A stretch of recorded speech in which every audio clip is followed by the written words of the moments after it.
സമൂഹ മാധ്യമത്തിലൂടെ അധിക്ഷേപം നേരിട്ടതിനെ തുടർന്ന് കോഴിക്കോട് സ്വദേശി ദീപക് ജീവനൊടുക്കിയതിൽ വിവാദ പ്രസ്താവനയുമായി സോഷ്യൽ മീഡിയ ഇൻഫ്ലുവൻസർ.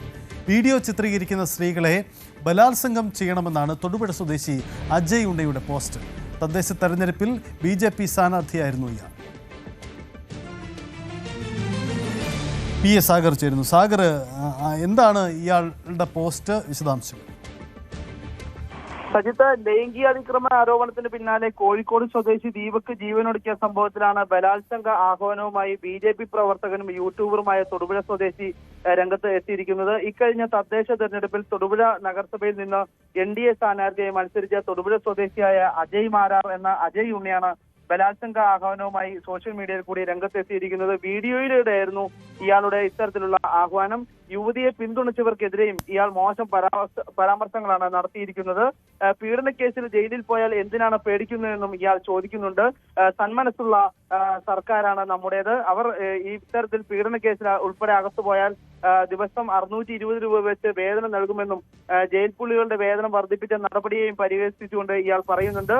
ഇത്തരം ദുരനുഭവങ്ങൾ ആണുങ്ങൾക്ക് ഇനിയും നേരിടേണ്ടി വരും. അതായത് കഴിഞ്ഞ ദിവസം കണ്ണൂരുണ്ടായ രീതിയിലുള്ള ദുരനുഭവങ്ങൾ ആണുങ്ങൾക്ക് ഇനിയും നേരിടേണ്ടി വരും. ഈ മരിക്കേണ്ടി വരുന്ന ഒരു സാഹചര്യം ഉണ്ടായാൽ ഇത്തരത്തിൽ പറയുന്നവരെ ബലാത്സംഗം ചെയ്തിട്ട് വേണം മരിക്കുവാൻ. അതിനുശേഷമാണ് മരിക്കേണ്ടത്. ഒരു കുറ്റവും ചെയ്യാതെ ഇങ്ങനെ മരിക്കേണ്ട കാര്യമില്ല.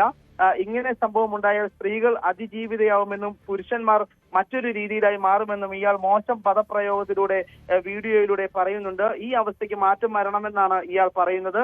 ഇതിനെതിരെ വ്യാപകമായ പ്രതിഷേധമാണ് ഇയാൾക്കെതിരെ ഉയരുന്നത്. സ്ത്രീകൾക്കെതിരെ ഇത്തരത്തിൽ നടത്തിയ അധിക്ഷേപത്തിൽ വ്യാപക വിമർശനവും ഇയാൾക്കെതിരെ ഉയരുന്നുണ്ട്. എന്തായാലും തൊടുപുഴയിലുള്ള സംഘടനകൾ ഇയാൾക്കെതിരെ തൊടുപുഴ പോലീസിൽ പരാതി നൽകുവാനുള്ള ശ്രമത്തിലുമാണ്.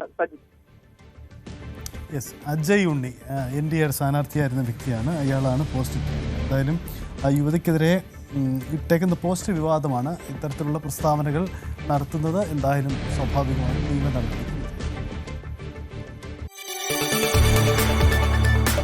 കൂടുതൽ വാർത്തകൾക്ക് News 18 Keralam YouTube channel subscribe ചെയ്യുക.